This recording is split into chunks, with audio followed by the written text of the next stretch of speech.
Okay, so life is like a sandwich. How? How is life like a sandwich? Life is like a sandwich, but you get to choose which kind of sandwich.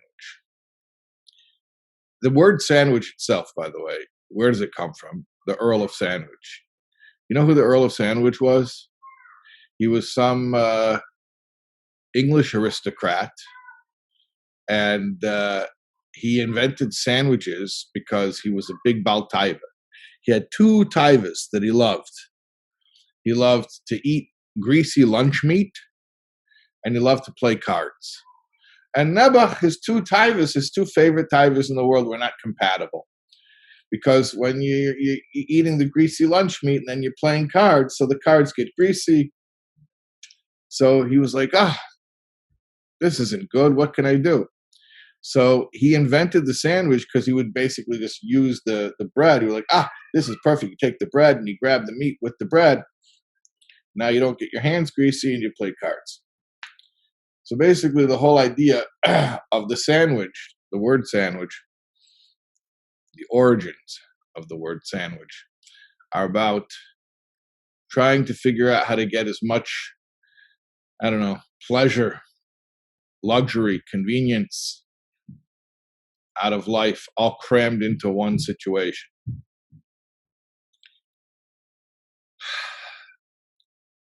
The Hillel, which we shouldn't even really call it a Hillel sandwich because it's really a incongruous word. Sandwich itself is just a grub, just a crass thing. So the Hillel, that's not called a Hillel sandwich. It's called a Hillel, or called by its proper name, the Haggadah, the Koirech. What is that? That is somebody trying to take all the mitzvahs of the evening of Pesach and put them all together. So with one bite, you can do 3 mitzvahs. Pesach, Matzah, Maror. Totally different approach to life. So a sandwich is basically, how can I cram all the pleasures of life into the most convenient, lazy, one-stop shop? And the Koirech, the Hillel, is how can I have as many mitzvahs at once? How can I pack as many mitzvahs into the moment as possible? Totally different approach to life.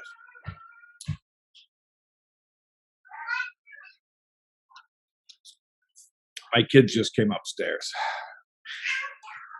As you can hear, there's no way you couldn't hear. By the way, the recordings of the Tanya Shir that we did at Chabad, people tell me all the time that their favorite thing of those Tanya Shiurim, we did them at Chabad, not at my house, is that they hear kids in the background. And the reason is because we shot those classes in the library, and on the other side of the door behind the library, there's a nursery school class. So you hear kids playing in the background during all those 50 whatever Tanya Shurim that are on soul words. So we don't do the class of Chabad right now with the corona and all that kind of stuff. So everything's on Zoom. So I'm at home.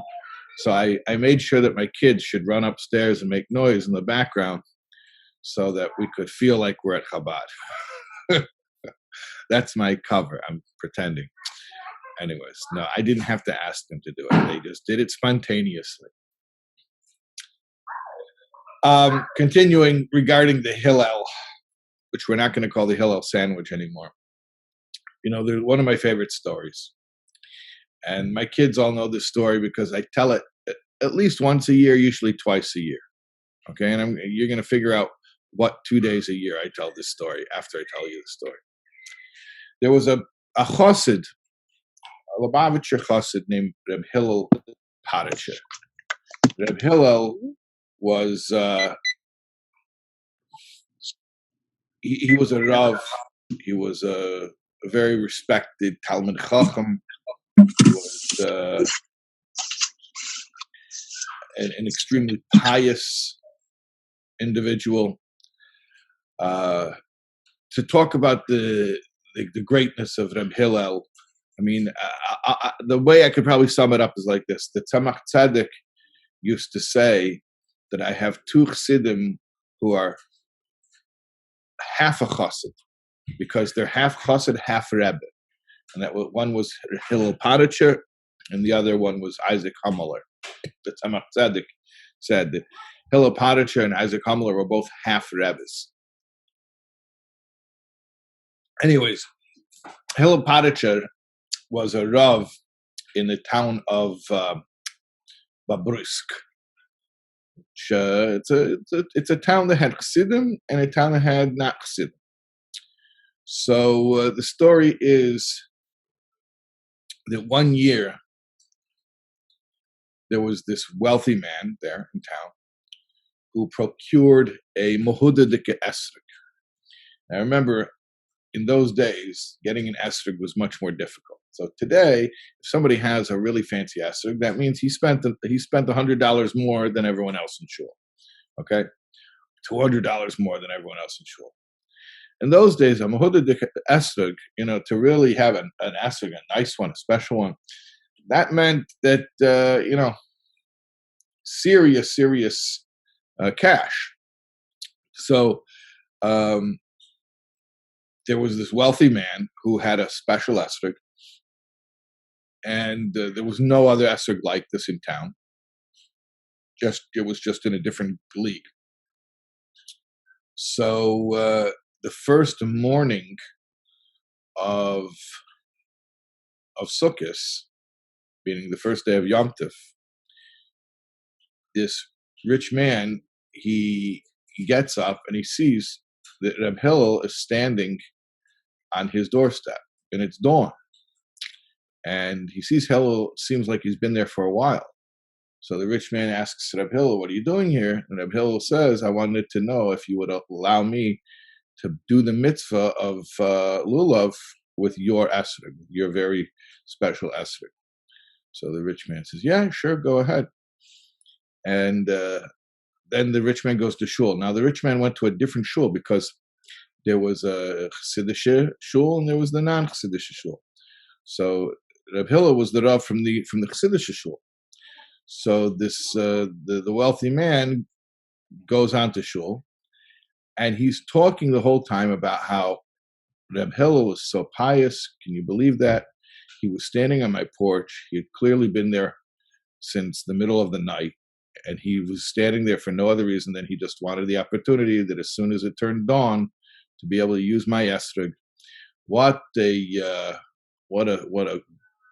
God-fearing, pious Jew Reb Hillel is. And he was going on and on and on. Now, this rich man's own Rav overheard the whole discussion. He didn't like that because this rich guy is basically gloating about, he's kvelling about Reb Hillel, who's the Rav of the other Kehillah, and he's doing it here in this other shul. So the Rav didn't like it, and he was jealous. I guess he was a small person. He was very jealous. So what did he do? The second day of Yom Tov, he made sure to get up in the middle of the night and come to this rich guy's house even earlier than what he heard that Hillel had come. So when the rich man got up in the morning, he saw that not only was Hillel there waiting to use his lulav and esrog, but his own Rav was there too. And in fact, his own Rav had gotten there even earlier. He made sure to get there even earlier. So he let them bench lulav and esrog, and then he went to shul, and he davened, and he didn't say anything. He wasn't speaking about, this morning 2 Rabbanim came to my door to bench lulav and esrog with my esrog. And this was annoying the Rav because the whole point that the Rav had in mind was that he wanted attention for this. So he started subtly hinting like, did anything interesting happen to you this morning? And the rich guy wasn't biting. Either he was oblivious or he knew what the Rav wanted and he just wouldn't gratify him. So finally, the Rav got so annoyed. He says, "I don't understand. Yesterday you come in the shul and you won't stop talking about how Hillel Padacha came to your house to bench on your lulav and esrog. And he's not even your Rav. And now this morning, your Rav, I came to your house. You don't tell anyone about that. You don't think that's a big deal. So the rich guy says to his own Rav, he says, well, yeah, I guess I'm not really impressed because you don't even know what Yom Tov it is. See, it's Sukkot right now, and you think it's Pesach. Rav was very confused. What does that mean? And the rich guy says, well, see, it's Sukkot, which is why Hillel came to my house to bench with my esrog. But apparently you think it's Pesach because you came to my house to be Mekayim Kain Asa Hillel. Kain Asa Hillel means this is what Hillel did. So he's saying you're a knockoff, an imitator. You're just imitating what Hillel did. So Kain Asa Hillel, that's Pesach. Sukkot right now, and you're doing Pesach. You're doing Kain Asa Hillel. Anyway, so yeah, I told you my kids hear that story from me at least once a year, usually twice a year. So I usually tell that story at least once on Sukkot and at least once on Pesach, and sometimes even more often. I like the story. Okay, so that's the Koirech. I'll tell you one more thing about the Koirech. There's one time there was a shul called the Amma Aretz Shul. It was a shul only for ignoramuses. You couldn't be a Talmud Chacham in that shul. So one year they were at Parshas Kairach, and they said stop. Somebody said stop the kriya. There's a tos in the Sefer Torah. Found an error in the scroll. Oh no, what is it? He says, look here, this word Kairach spelled Kuf Reish Ches. But I remember from the Haggadah, from Pesach, but Kairach is in the summertime, and Pesach is in the spring. I remember from the Haggadah, a few months ago, Kairach is with a chof. So this is wrong. It says kuf. It says Kairach with a kuf. Kairach is with a chof. Who's confusing Kairach, who is the Mesha's cousin, who led a rebellion, with Kairach, which means to wind or to wrap the sandwich, which we already said we're not going to call a sandwich. So they were like, oh no, you're right. There's an error in the Sefer Torah. What are we going to do? Should we continue laning? Should we stop? And then some guy got up and says, don't worry, I can make it all kosher. You remember back to Pesach. I can remember all the way back to Parshas Chayei Sarah. We lane Chayei Sarah in the... usually around Cheshvan time. So I remember even further back than you. I remember the Parshas Chayei Sarah. And over there, if you remember, it says that Sarah lived to be 127. And Rashi says, what does that mean? He says, Bas Kuf Kabas Chaf. So it's all okay. Bas Kuf Kabas Chaf means 100 years old is like 20 years old. So, but the way he explained it was that a Kuf and a Chaf are interchangeable. Okay. Was that hilarious? I don't know. What can I do? I don't write these jokes. These are just classic old Jewish jokes. All right. So then we have the meal. Go eat as you please. After we eat the meal, so I'll tell you something interesting about the meal. It says during the meal that you can eat, right? Right?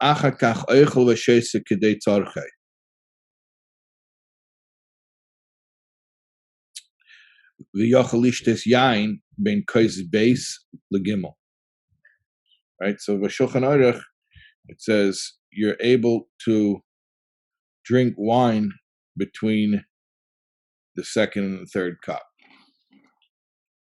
It's interesting. You can't drink wine between the first and second cup, right? The first cup is Kiddush. The second cup is Magid, or the cup that we said the Haggadah on. And then the third cup is benching, and the fourth cup is, at the very end of the Seder. So you can't drink between the first and the second, but you can drink between the second and the third. You can't drink between the third and the fourth either. And after the fourth, you don't drink at all. You don't eat or drink at all because you already had the Afikoim. It's interesting that the four cups correspond to the four sons.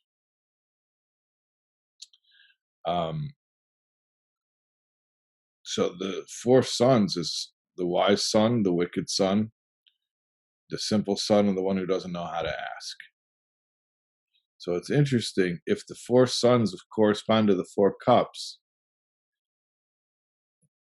and the second cup, you're allowed to have more wine. You can't do that. With the first cup, you have one shot. Third cup, you have one shot. Fourth cup, you have one shot. Second cup is the only cup you can keep on taking another cup and another cup and another cup. That cup, second cup, corresponds to the Rasha, to the wicked son. What does that tell you? It tells you that when you're trying to be mekadev, this person who feels like an outsider and says, what does this mean to you? To you, not to him, right? Person who feels excluded.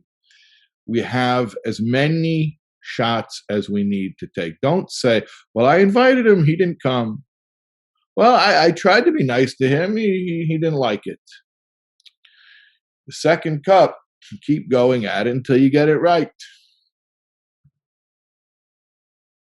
There's one time there was an American opera singer. He went to Italy, to the fancy Italian opera hall. What's it called? La Scala, I think. Anyways, he sang his aria, and afterwards, everybody stood up and they applauded until he came back out on stage and he sang an encore. And then he walked off stage and they stood up and they applauded until he walked back out of the stage. He sang a second encore. And walked off stage and they're still standing there and they're still applauding. So he says to the stage manager, the Italian stage manager. So the American singer says to the Italian stage manager, like, wow, look at this. They're applauding. They want me to come back out on stage again. They won't stop. They want me to come back out. And the Italian didn't like that the American was, I guess, gloating a little bit too much. So the Italian stage manager says to the American tenor says to him, yeah, that's right. And they're going to keep having you come back out until you finally sing it right. When it comes to the Rasha, you keep on trying until you get it right. Don't give up. Don't give up on any Jew. Okay. So then we do the Afikoimen, which we call Tzofen, which means hidden, because we hid the Afikoimen, so we take it out of hiding. I will mention that the Lubavitcher Rebbe was very against the idea of having children steal the Afikoimen. I know a lot of people have very warm, nostalgic Passover family memories regarding stealing the Afikoimen. The Rebbe didn't like it. The Rebbe said it's not worth, fun and games to teach children, actually teach them the midah of blackmail and bribery and stealing. So we don't do it. I know a lot of people get upset about that because they love that custom so much. Okay, whatever. I'm just putting it out there. We don't do it. All right. Then we have Beirach, which is benching. Benching is benching, except obviously you say Yalav Yove because it's Yom Tov. Now, if it would be Shabbos this year, It's not neither day of Yom Tov for Shabbos, but you would also say Tzei for Shabbos. But we always say Yalav Yaveh. Then after the benching, we're pretty much, at that point, we're pretty much done. We go to the door for Elio. We finish the second half of Hallel. Remember, we said the first half of Hallel before we drank the second cup. So then we finish. We read the rest of Hallel. There's a lot of reading here, a lot of stuff. And then we say, at the end of all the Hallel, we drink the fourth cup, and we say Lashona Haba Yerushalayim. And it's important to understand this. Lashona Haba Yerushalayim doesn't mean Chas v'Shalom that we're saying that we want to wait a full year until Mashiach comes. What we're saying is Mashiach should come right now, and then automatically next Pesach will be in Yerushalayim. Doesn't mean that Mashiach can't come until next Pesach. That means that next Pesach we will already have been in Yerushalayim, hopefully for the whole year. And tell you one more thing, that at the end of the Haggadah, in many Haggadahs, you will see that after Lashon Haba Yerushalayim, it says, this concludes the Haggadah. Here concludes the Haggadah. In the Alter Rebbe's version of the Haggadah, the Alter Rebbe redacted a version of the Seder, according to the Nusach of the Arizal, and in that Seder is the Haggadah. So in the Alter Rebbe's Nusach of the Haggadah, at the end, after Lashon Haba Yerushalayim, it does not say, this concludes the Seder.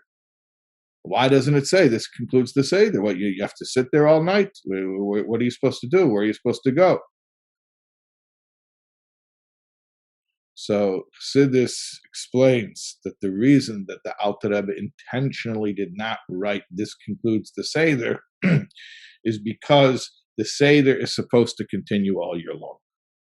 Seder never ends. Seder's influence is felt with us every day for the entire year. It says here, Ha'aras kol ha'meidim me'ira b'chol yom. All of the Yomim Tevim have an effect all year long, not just on the day they occur. Nur Chag Pesach wird nimshach ständig. But Pesach is constant. Think about it. Without Pesach, there wouldn't be any other Yom Tov. Without Pesach, we wouldn't be Jews. We wouldn't. Reality would be nothing as we know it. So the Seder isn't just a once-a-year commemoration. It's something we renew on a yearly basis, but it doesn't end. It starts anew each year, but it doesn't end. It continues all year long. Okay, that's what I got for you. I'm not going to drag it out because I know people are eager to get back to their Pesach prep. So, Lashon Haba Yerushalayim.